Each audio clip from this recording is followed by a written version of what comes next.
Ngoja, yani tuache Uislamu pembeni, na watu wanataka kukujua wewe. Kwa Yesu anaisapoti dini ya Judaism kwa sababu anaambiwa huyu analipenda taifa la Israeli, ametujengea sinagogi. Kwa hiyo unataka kuniambia wale wa Israeli dini yao ni Judaism kuanzia leo? Ndio. Au unataka kusema ni nini? Kama unataka kubadilishia, unabadilisha. Basi sawa, kama dini yao ni Judaism, dini yao ni Judaism. Je, wewe umeupata wapi dini ya Ukristo? Kwa Yesu. Na Yesu hapa anakwenda kumponya mtu aliyejenga nini? Sinagogi. Kwa hiyo Yesu anaenda kumponya kwa sababu yule mtu anastahiki, kwa sababu Judaism ndio dini ya wana wa Israeli. Yesu anasema sikuja kutengua Taurati wala manabii. Kwa hiyo kwa kuwa Yesu hakuja kutengua, na yeye dini yake itakuwa ni yeye mwenyewe ni Myahudi vile vile. Kwa hiyo dini yake itakuwa ni yeye. Yesu ndio dini mwenyewe. Yaani yeye ndio, na hata yeye mwenyewe anakiri kabisa mimi ndimi njia. Kama ikiwa Yesu ndio dini, ndio. Kwa hiyo kumbe dini ya Yesu ndio yeye ambayo ni Uyahudi, si ndio? Ndio. Kwa hiyo ina maana dini yenu ni Uyahudi. Kama ni Uyahudi, Ukristo umeupata wapi? Yeye ni Myahudi, sisi tunamfuata Yesu. Yesu kwetu sisi wa Kristo, Yesu ndiye dini mwenyewe. Na yeye mwenyewe anakiri kwa mdomo wake kwamba mimi ndimi njia na uzima. Mtu haendi kwa Baba yangu ila kwa njia ya mimi. Yaani bila yeye Yesu huwezi kuufikia uzima wa milele. Hapo Yesu anaposema mimi njia, nilishatangulia kukwambia. Hata Mwenyezi Mungu ndani ya Qur'an anatuambia hadhihi sabili. Hii ndio njia yangu. Muhammad anasema naita kwa watu kwa ujuzi na kwa elimu ya kweli, mimi na wanaonifuata. Kwa hiyo njia maana yake ni yule kiongozi ambaye mnatakiwa mumfuate. Ndio maana akaanza mimi ndimi. Ndimi maana yake ni usemaji zaidi. Ulimi mmoja, ndimi nyingi. Kwa hiyo Yesu ni msemaji, mzungumzaji wa dini. Kwa hiyo watu hawaendi kwa Mungu ila kwa dini anayoizungumza yeye. Lakini swali limekuja, tunakuta hapa Wayahudi wanajenga misikiti ambayo wewe unasema ni misikiti ya kwao ya dini ya Kiyahudi, na Yesu naye kasapoti. Kama kasapoti, sasa tutoe Uislamu tujue Yesu dini yake itakuwa nini. Hawezi kuwa Ukristo tena kwa sababu sikajenga misikiti ya Wayahudi na wanaoingia ndani dini yao si ya Kiyahudi. Na yeye akisapoti atakuwa dini gani? Akisapoti vipi sasa awe dini gani? Kenda kamponya mtu ambaye analipenda taifa la Israeli, kajenga msikiti. Sawa, Yesu kenda kumfanya nini? Kumponya. Kwa kuwa ameenda kumponya mtu aliyejenga msikiti, kamsapoti hajamsapoti? Amemsapoti. Kwa kuwa kamsapoti, huyu mtu dini yake ni yaani sijajua wewe, kwa mfano ukinisapoti mimi ni Mkristo, dini yako wewe unajenga kanisa. Ndiyo. Au tuseme wewe unajenga baa. Alafu kaambiwa bana, inapaswa huyu umsapoti kwa sababu ametujengea baa. Na mimi nika kweli bwana katujengea baa, nimsapoti. Maana yake mimi ni mshabiki wa nini? Wa pombe. Ndio. Yesu anaambiwa huyu kajenga masinagogi ambayo ni misikiti ya kabila la Wayahudi. Kwa hiyo na Yesu naye atakuwa ni Myahudi. Kwa hiyo dini ya Yesu itakuwa ni vipi? Yesu ni Myahudi au sio Myahudi? Aya gani Yesu dini yake ni Mkristo? Andiko. Basi aya gani Yesu dini yake ni Uislamu? Andiko. Aya gani Yesu dini yake ni Uislamu? Andiko. Andiko lipo 3:52 Qur'ani. 3:52. Yesu anasema yeye Muislamu. Sawa. 3:52. 52 anasema Isa alipohisi kuwa kati yao pana ukafiri alisema, nani wasaidizi wangu kwa Mwenyezi Mungu? Wanafunzi wake wakasema. Isa alihisi kuna watu ni makafiri. Kwa yeye maana yake sio kafiri. Uislamu unamvua Isa sio kafiri. Na Judaism wanajulikana. Judaism Mayahudi kazi yao ni kuabudu moto. Wanaabudu moto wale. Kwenye masinagogi au kwenye misikiti. Na kusudia Uyahudi dini. Maana kuna Uyahudi kabila ndo kabila ambalo takatifu, kabila la Yesu. Na kusudia kuna Uyahudi kabila na kuna Uyahudi dini. Kuna Uyahudi aina hizi. Sasa ile ya dini ya misikiti ndo wanaabudu. Mule hawakuwa wanafanya hivyo. Tutakwenda kuona walikuwa wanaabudu vipi mule. Okay. Haya, twende soma hilo andiko 3:52. Isa alipohisi kuwa kati yao pana ukafiri alisema, nani wasaidizi wangu kwa Mwenyezi Mungu? Sawa. Wanafunzi wake wakasema, sisi ni wasaidizi wa Mwenyezi Mungu. Endelea. Tumemwamini Mwenyezi Mungu na shuhudia kwamba sisi hakika ni Waislamu. Umeona hao? Umeona wanafunzi wa Yesu? Ndio. Wanakuwa ni Waislamu. Wamesema wao ni Waislamu. Hebu 6:9 Matendo. 6:9 Matendo. Sawa, Matendo 6:9. Anasema hivi mstari wa 9, lakini baadhi ya watu wa sinagogi lililoitwa sinagogi la Mahulu. Ngoja. Sinagogi la nani? Mahulu. Umeona hapo Ndio. Sio Wayahudi tena hao. Sinagogi la Mahulu. Endelea. Na la Wakilene. Umeona, na Wakilene. Na la Waiskanderia. Na la Waiskandaria. Na la wale wa Kilikia na Asia. Umeona, kwa hiyo ina maana yale ni mfumo wa majengo ambayo wanajenga kumwabudu Mungu, lakini walikuwa wanamwabudu Mungu kwa namna zipi? Ili tujue dini yao ni ipi. Ushanielewa? Kwa sababu hapa tunaweza kusema Uislamu dini, Musa Muislamu, Daudi Muislamu, nani Muislamu, lakini huo Uislamu wao hata ibada zao zilikuwa hivyo hivyo za Kiislamu. Tukianza hebu 21:15 Matendo ya Mitume. Okay. 21:15. 21:15 Matendo. Sawa. 15 anasema baada ya siku zile tukachukua vyombo vyetu tukapanda kwenda Yerusalemu. Na baadhi ya wanafunzi wa Kaisaria wakafuatana na sisi, wakamchukua na Mnasoni mtu wa Kipro. Umeangalia vizuri 21:15? Ndio. Matendo ya Mitume. Ngapi? 21 safari ya Paulo, 15 baada ya siku zile. Aya, ngoja. Kuna andiko linasema tangu zamani za kale Musa anao watu wake wahubirio habari zake, kila mji, kila Sabato husomwa katika masinagogi Torati. Ushanielewa? Musa anao watu wake ambao wanahubiri habari zake na wanasoma kila Sabato, wanasoma kitabu cha Taurati katika masinagogi. Ushanielewa? Kitabu hiko cha Matendo ya Mitume. Sasa hiyo Sabato wanapofanya kwenye masinagogi, wanafanya ibada ipi? Tunataka tuione hapo. Sawa. Nehemia 8:4 Nehemia. 8:4 Nehemia. Okay, sawa. Nehemia 8 mstari wa 4 nasema, naye Ezra kuhani akasimama juu ya mimbari ya mti. Tulia. Unaiona ibada ya Musa hiyo? Ndio. Au ndio watu wa Musa ambao masinagogi, hayo masinagogi unayoyazungumza wewe, unasema sijui misikiti ya dini gani, au wako kwenye sinagogi hao. Ndio. Ezra kasimama. Endelea. Akasimama juu ya mimbari ya mti waliokuwa wameitengeneza kwa kusudi hilo. Na karibu naye wakasimama Matithia na Shema na Anaya na Uria na Ilkia na Maasea mkono wake wa kulia na mkono wake wa kushoto Pedaya na Misbaeri na Malkia na Hashumu na Ashbadani na Zekaria na Meshuramu. Ezra akakufunua kitabu machoni pa watu wote, maana alikuwa juu ya watu wote. Ezra wakati huo wamekaa chini, watu hao wametajwa majina, hakuna Juma wala Abasi hapo, sawa? Ndio. Ezra anakifungua kitabu, yaani nakusudia nini ili unielewe? Sina maana majina ya Waisraeli walikuwa na majina yao, na huku Waarabu sijui nani tuna majina yetu. Ezra anafungua kitabu, Muhammad hajazaliwa. Sasa Waarabu mna majina yenu kivipi? Saidi, yani lugha, kutokana na lugha. Okay. Ndo wazungu utasikia Peter, yani zile lugha zinatumika. Ushanielewa? Mtu alisema Waislamu wanaofuata Waarabu, Wakristo wanaofuata wazungu. Sawa. Wakristo wanafuata wazungu kule Peter. Alafu Waislamu wanafuata Waarabu. Waarabu kama vile Musa ndio majina yetu sisi. Waarabu wenzetu akina Nabii Musa, Ibrahimu, Waislamu wenzetu wale Zakaria ndio majina yetu sisi. Okay. Mariam ndio majina yetu.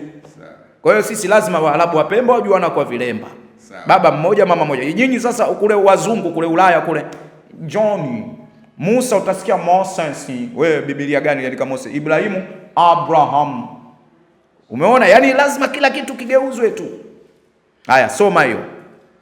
Ezra alikuwa na Pedaya, Matithia na watu mbalimbali walikutana. Ndio. Baada ya kukutana sasa Ezra akakifungua kitabu. Ndio. Maana alikuwa juu ya watu wote, na hapo alipokifungua watu wote walisimama. Na hapo alipokifungua watu walisimama. Endelea. Ezra akamuhimidi Bwana Mungu mkuu. Bwana Mungu mkuu. Watu wamefanya nini? Wamesimama. Endelea. Maana hapa Allahu Akbar. Allahu Akbar. Endelea. Nao watu wote wakaitikia amina, amina. Watu wote wakaitikia amina, amina, pamoja na kuinua mikono yao, kisha wakainamisha vichwa vyao wakamsujudu Bwana kifudifudi. Umeonao? Hizi ndio ibada za kwenye masinagogi ambayo Musa alikuwa anaabudu, wanafunzi wake aliwaachia waabudu, na Yesu ndio wanafunzi wake aliwaacha kuabudu. Kumbe walikuwa wanafungua kitabu, alafu wanasimama wima, alafu wanainama, alafu wanafanya nini? Wanasujudu. Ukiendelea na hilo andiko, kisha wakenda kueleza Torati katika miji yote. Kwa hiyo hii ndio tabia ya kiibada. Ndio maana ukaambiwa Musa aliwaambia watu wake yeye ni Muislamu. Hasa huu sio Ukristo. Na ukuti kanisani mpaka parapanda linapulizwa. Pedaya, Mishbadan, Mishaeli na wengine tunawaona wako siku ya Sabato. Siku ya Sabato. Hapa kuna mtu atakwambia unaona siku ya Sabato. Mwingine anakwambia dini yangu ndo usabato. Unafata wewe hiyo Sabato, siku ya Sabato unaifata? Na asije mtu akajimwambafyai kwamba Sabato ni dini. Yesu alikuja akaivunja Sabato. Kwanza nao wajielewe. Na mpaka wakasema Yesu anavunja Sabato, Yesu sijui siku ya Sabato anakula. Siku ya Sabato yenyewe Yesu akaja naye akaivunja hiyo Sabato. Manake wale waliokuwa wanafanya hivyo ni Waislamu, ndio? Yaani dini haiangalii siku. Kwa mujibu wa Uislamu kuna mafundisho yanatuambia hivi, kisoma kwenye hadithi kwamba Nabii Musa watu wake siku yao ya kuabudu ilikuwa ni Jumamosi. Okay. Watu wa Musa. Hata ukisoma 20:1 Kutoka, si atubabaishi, tunaongea vitu vya ukweli. Ngoja basi, si ndio wote Waislamu? Tunachoangalia siku. Kwani Musa na Yesu dini tofauti? Okay, sawa. Si dini moja? Yeah. Lakini Musa waliabudu juma ngapi? Jumamosi. Tena anaambiwa ishike siku ya Sabato itakase, siku 6 fanya kazi, siku ya 7 fanya ibada.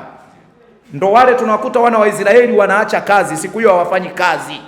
Kumbe kazi yenyewe wameacha, wanaenda msikitini, wanaenda kuabudu. Uko kuabudu kwenyewe sasa balaa tofauti na hao wa Sabato ambao wanasema sisi ndo wa Sabato wenyewe.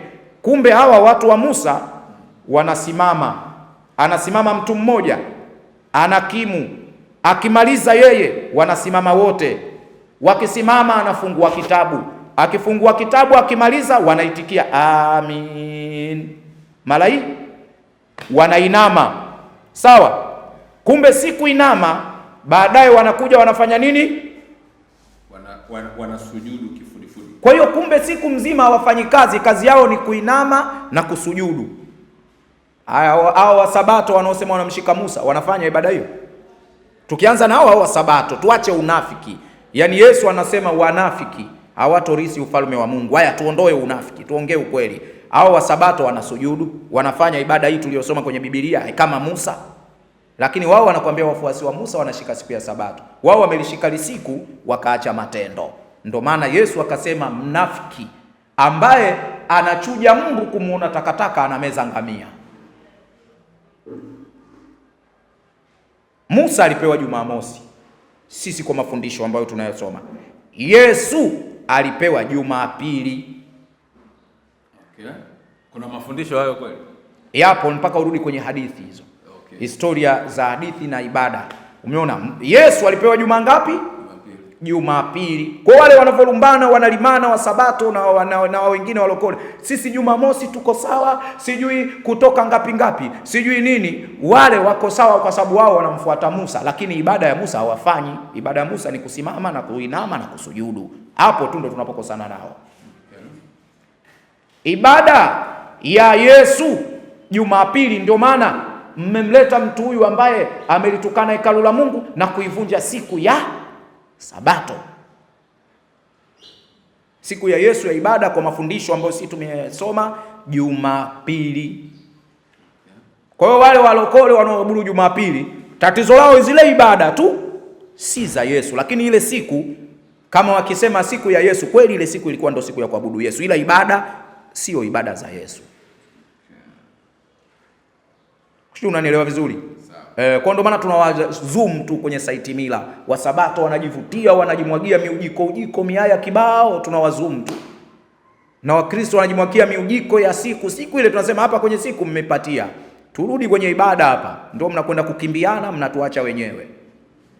Lakini nyinyi sasa mkaona ni Ijumaa. Ngoja sasa. Yaani nyinyi, yani wale Wakristo, acha si Waislamu watuchukie, watupinge. Basi wamfate Musa. Hao Wasabato wamfate Musa.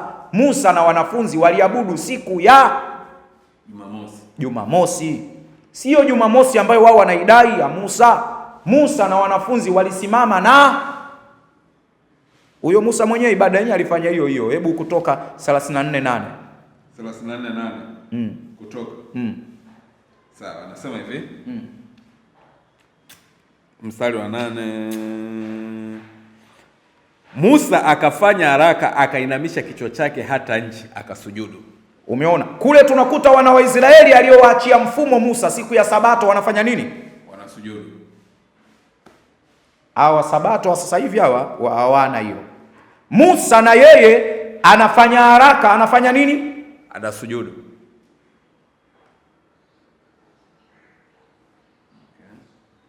Ibada ndo hiyo. Ndio maana hawa wameiga. Sio yeye tu, Nabii Suleimani, Nabii Daudi, ibada yao ilikuwa hivyo. Sasa Mkristo anataka kutoka tobo, anakwambia waliona utukufu wa Mungu ndio maana wakasujudu. Hasa Biblia inasema waliinama, walisujudu, wakaabudu. Hebu nisome Nyakati wa Pili 7:3. Nyakati wa Pili 7:3. Tunamkuta hapo Nabii Daudi, Nabii Suleimani na wafuasi wao. Acha Musa kashapita huko, tushamsoma hapo. Sawa, 7:3. Anasema wana wa Israeli wote walipoona ule moto ukishuka, utukufu wa Bwana ulipokuwa katika nyumba, wakasujudu kifudifudi mpaka sakafuni, wakaabudu, wakamshukuru Bwana wakisema, kwa kuwa wewe ni mwema, kwa maana fadhili zake ni za milele. Hivi ukilisoma andiko hili, kule kusujudu walikosujudu, walisujudu kama heshima au walisujudu kama ibada? Kwa hapo naona kama ilikuwa ni heshima, yani kwa rudia hilo andiko vizuri. Kwa kile kilichokuwa kinafanyika. Rudia hilo andiko. Ili andiko wanasemaje? Wana wa Israeli wote walipoona ule moto ukishuka, ndio wameona moto. Yani sasa ni hivi, hii ilikuwa ni siku maalum. Siku ya maombi na ibada. Siku yao ile ya Jumamosi. Walipokuwa kwenye maombi yao na ibada, maana yake pale wakaona utukufu wa Mungu unashuka, kwa maana Mungu anapokea toba yao katika shida wanazozitaka. Na kwa kuwa wao ile siku ilikuwa ni siku ambayo watu hawafanyi kazi, wanatakiwa waabudu peke yake, ndio wakawa wanaendeleza lile tendo lao la kiibada, wakaanguka kifudifudi.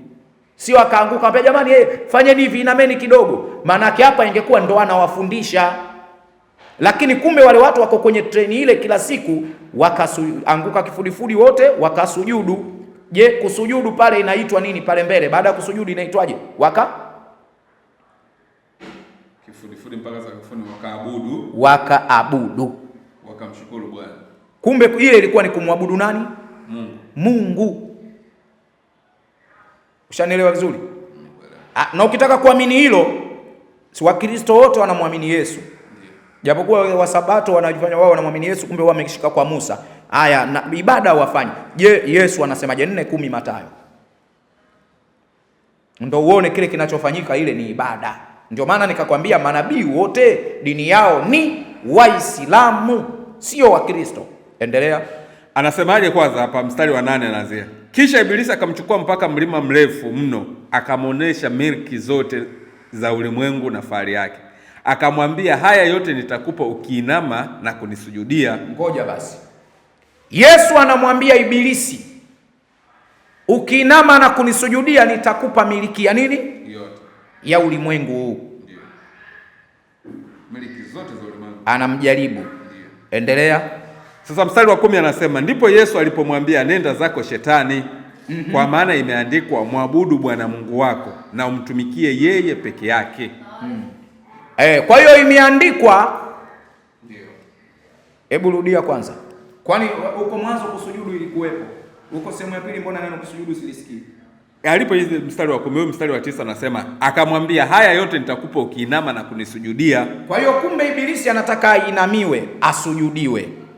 Mstari wa 10 anasema, ndipo Yesu alipomwambia, nenda zako Shetani, kwa maana imeandikwa, mwabudu Bwana Mungu wako na umtumikie. Hakuna neno msujudia. Alipo mwabudu Bwana Mungu wako na umtumikie yeye peke yake. Nalo zuri, japokuwa Biblia yako ina maneno ya kichakachuzi tofauti na Biblia zetu hizi za makaratasi. Lakini hilo andiko linasema kumbe kuinama ilikuwa inakusudiwa aabudiwe nani? Hapa alitaka Shetani aabudiwe yeye. Kwa hiyo kumbe Yesu anajua kumbe ukiinama unakuwa unamwabudu nani? Kuinama na mwabudu Mungu. Kwa hiyo Yesu anakubali kwamba ndio ile unakuta wana wa Israeli walichofanya wana wa Israeli na Yesu ni kitu hiki kimoja. Kumbe kusujudu ni nini? Ni kuabudu. Ni kuabudu. Na ndio maana unakuta manabii walikuwa Waislamu. Tunarudi sasa kwenye topic yetu ya msingi. Labda sasa nataka nikuruhusu pia uulize maswali kwa sababu naona muda unakwenda sana. Tumemkuta Musa amekuwa Muislamu.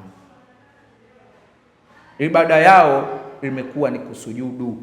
Hata ukisoma kwa Daudi hivyo hivyo alikuwa anaabudu kwa kusujudu.